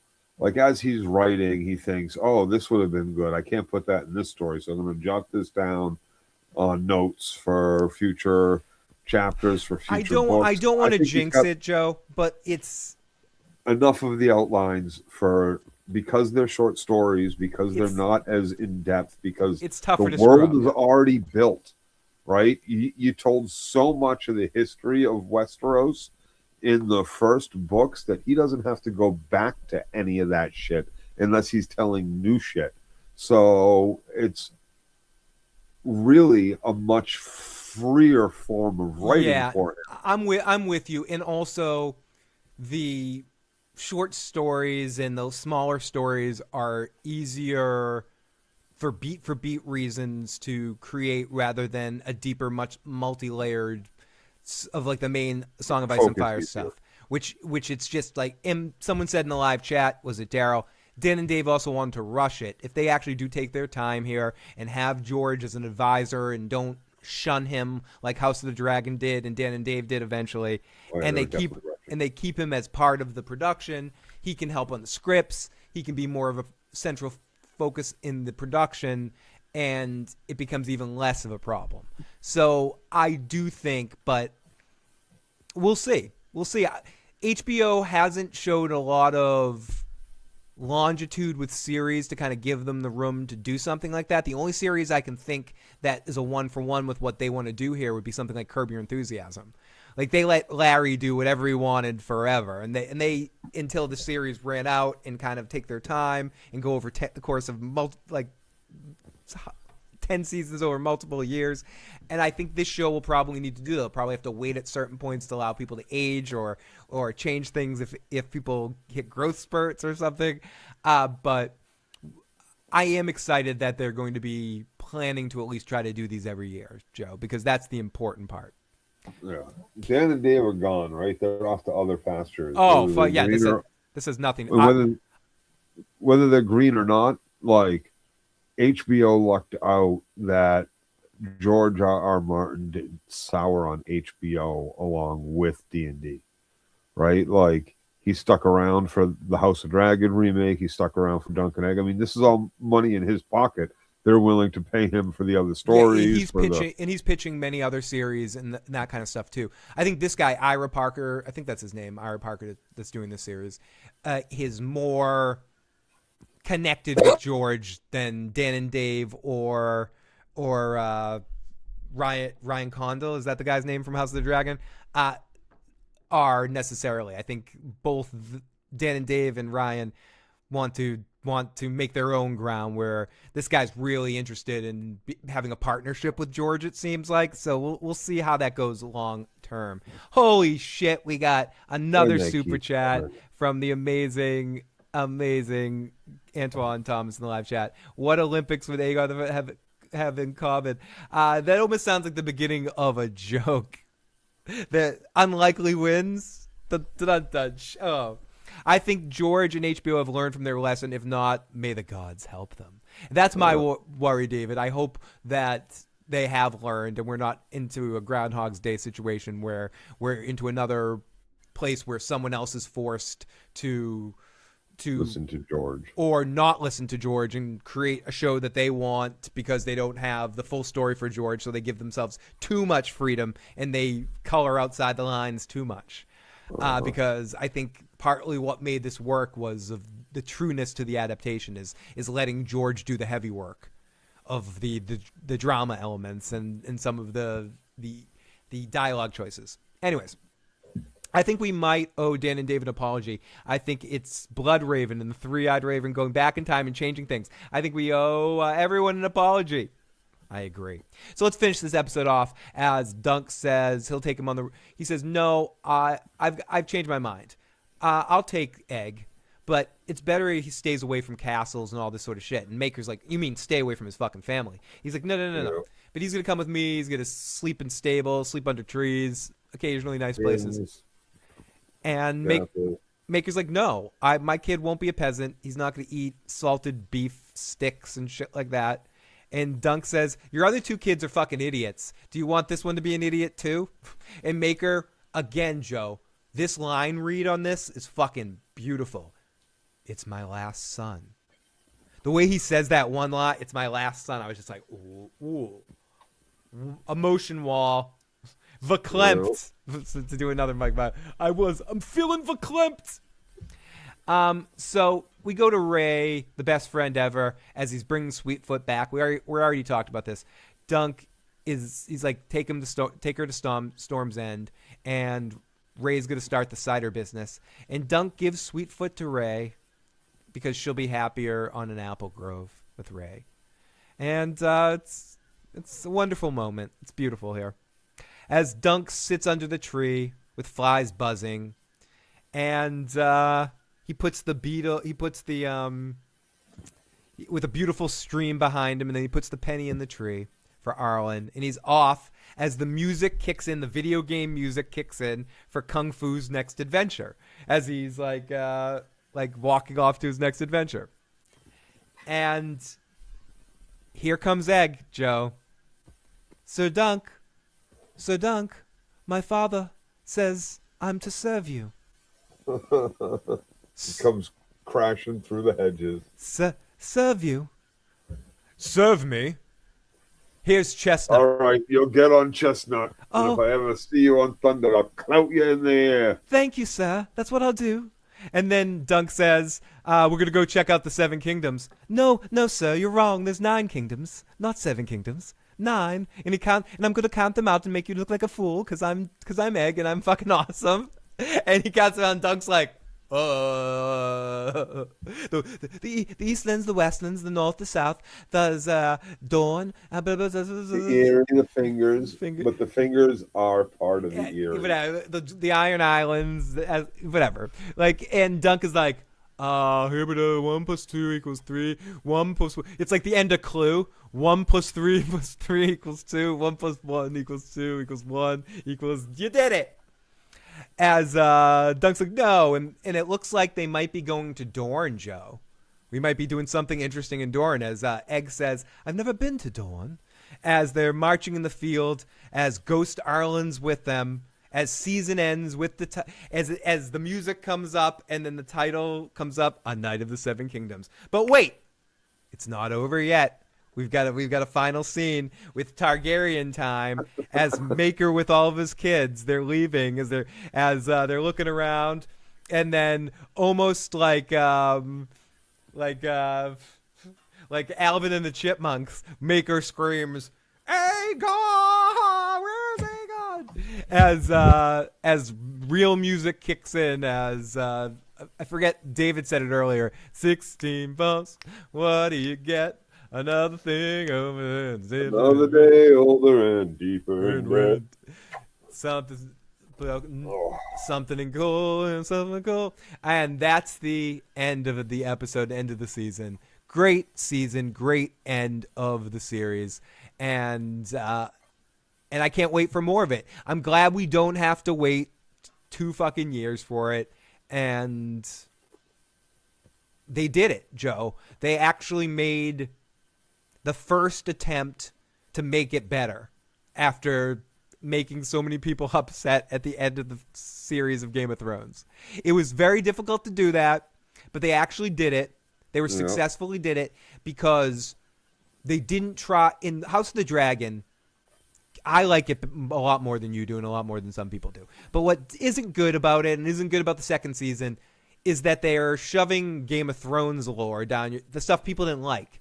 Like, I'm not sure if you watched season 2, but there's a lot of flashbacks to White Walkers, and there's a lot of talk about the dagger, or like visions about the Princess of Promise things, or like I'm making stuff, I'm yada-yadaing stuff. But they're making sure we know that Game of Thrones season 8 was lore. Like, this is lore. Don't forget. This really happened. It's almost like what the Obi-Wan Kenobi series tried to do for the prequels with like Hayden Christensen. It's like, oh, come on, so we're not that bad. Like, we can make this cool. We can make this cool.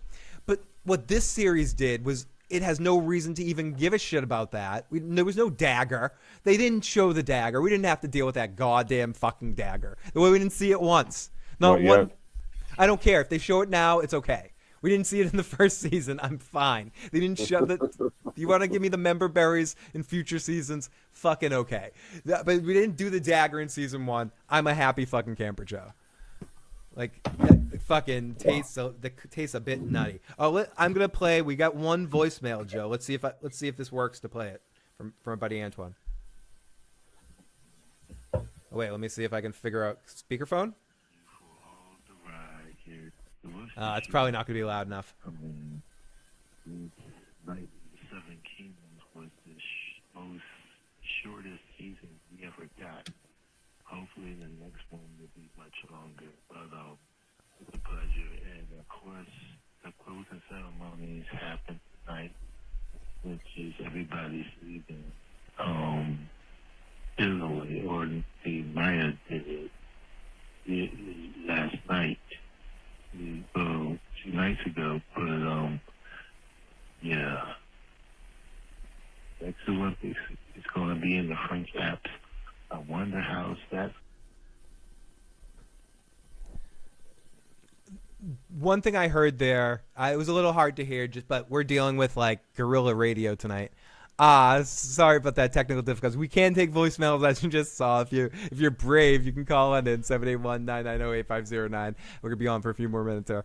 But this did seem like a really quick season. These 6 weeks went by really quick. That's why I keep talking about this, and it's a pipe dream. Shows are never gonna do this, Joe. But this show was screaming I'll stop talking about the movie thing, like the edited into 3-hour movie thing. What it was screaming for was a mini series treatment, something that we used to get in the 80s or something. I can't remember the last series that did it, but something would be awesome if you did it like, okay, this show is airing this week, and they air all 6 episodes or 3 episodes, or 3 episodes to 2 weeks. Like Tuesday, Wednesday, Thursday, Tuesday, Wednesday, Thursday, or Friday, Saturday, Sunday, whatever day. Tuesday, Wednesday, Thursday would be perfect. They'd have rolled all 3 nights. And then you do it 2 weeks in a row, or you do 2 episodes each night, for 3 nights in a row, and you make it like a release schedule. They didn't think it was going to be what it is. They didn't think it was going to be. Even if they did, Joe, television networks or these apps aren't thinking like this. The only thing that's done anything close to it was what Stranger Things did, and where they did the New Year's, Christmas, and Thanksgiving. But I think they could have even done that tighter. They could have done that all over Christmas. Done half of it Christmas, half of it New Year's, and that would have been perfect. I think the Thanksgiving one was a bit too far from those two. But I would love them to take a show like this. But you're right. I don't think HBO had any conceptual understanding of the show that they had here. They didn't. They definitely didn't. There was no concept to it. Yeah. They didn't think it was going to be the hit that it was, bring in the viewers that it has. Yeah, it's the biggest show they've had since their first Game of Thrones. Yeah, and it's as big as The Pit. I think it's getting about the same viewers as The Pit. Succession was probably the biggest show that they've had in recent memory. Like that show was pretty fucking huge, and Euphoria is pretty huge too. But they got some big shows. But I don't watch them, so it's hard. It's hard for me to like give it the credit and stuff like that. Exactly, David. They kind of fucked up the season for me too. Like there was some cool stuff, but I didn't want to be reminded in House of the Dragon. I don't need to be reminded of main series lore. Just leave that where it was. There it was. Rest of the 16 songs, St. Peter, don't you call me 'cause I can't go. I owe my soul to the company store. I love that song. And I love that they were picking having some live music mixed in there. Anyways, Joe, I'll start to wrap this up because I know we're dealing with technical difficulties and we got a little bit of a late start here tonight. Everybody, thank you for a wonderful season. Let me know, should we keep this stream up or should I, with the technical difficulties so bad? You got to keep it up. Got to keep it up, Joe? That's some record chats. We did have some record super chats. I think the super chats dictated tonight. I feel like I have to go back and at least thank everyone that gave a super chat tonight. Let's go back and see. Let's go. We got from our good buddy Antoine Thomas here at the end gave us super chats. We got Schmopey who gave us 1, 2, 3, 4, 5. Now Schmopey gets so much tonight. We got Schmokey. We got Fandom D Saint. We got Apulia with a $50 one. We got Celise Baratheon. We got Schmopey again. We got Deuce with the $50 one. We got The Walking David, who also did. We got Kelly Johnson, who always takes care of all of us. Schmokey as well again. Deuce with another one as well. Pac-Man. We got Kelly Johnson. We got Kelly Johnson. We got Kelly Johnson. We got Kelly Johnson. Kelly Johnson. Kelly Johnson. Holy shit! We have over $100 or so over in super chats. I think like close to 150, a little over than that. After YouTube takes their cut, like $1.25 I can put towards a new board. It's about halfway there. We'll get it, Joe. Maybe I'll get a cheaper, smaller one, or maybe, hopefully, I only need to replace a part in it or something like that. But I'm gonna miss you guys too every week. But we'll find an excuse to come back and figure out something to do with Joe, because Joe, I don't know what the next show you're gonna want to talk about is. I don't either. I mean, The Last of Us, which comes out next year, probably. Yeah, I don't know what else. Peacemaker comes out next year. Yeah, I'm gonna be talking about From with Tony coming in April. I'm gonna be do you have any interest in this Scrubs revival? Did you like Scrubs? Yeah. Maybe we'll do like a watch the whole season and then talk about our feelings on that or something like that. Yeah. Yeah. Scrubs. There's gonna be something else coming up. Is your new season of Ted Lasso coming out this season? I don't think This year? so. It might be next year too. But yeah, no, yeah, maybe we'll do a Walking Dead rewatch. No, I'm kidding. The Darth Maul show. We can get Joe to watch the Darth Maul show. Oh, did we just get another super chat donation here at the end? Oh my goodness. I think we did. Thank you so much. Will House of the Dragon season 3 deliver this summer? I think it will be a lot of fun. I think it's going to be a lot of action. Because they led things up to the point where there's going to be a lot of battles and stuff. So I expect a very good season of House of the Dragon, Joe. Yeah, you're excited for it. Of course you did. I know you can't. I know you can't wait. Okay, everyone. Let me see. But let's do. Do I have any actual ability to play any music here at the end? I think I do. Here we go. This is a song by. Let's have a good night, Joe. We'll talk to you next time.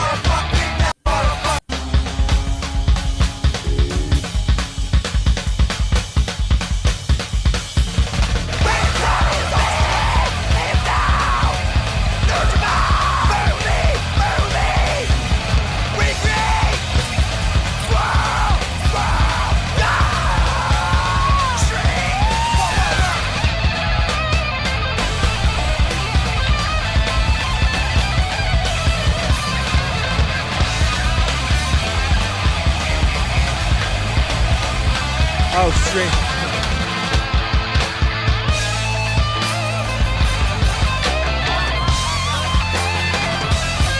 People want our Stranger Things review. Eventually, I gotta get Joe. When Joe finally watches it, he'll let me know.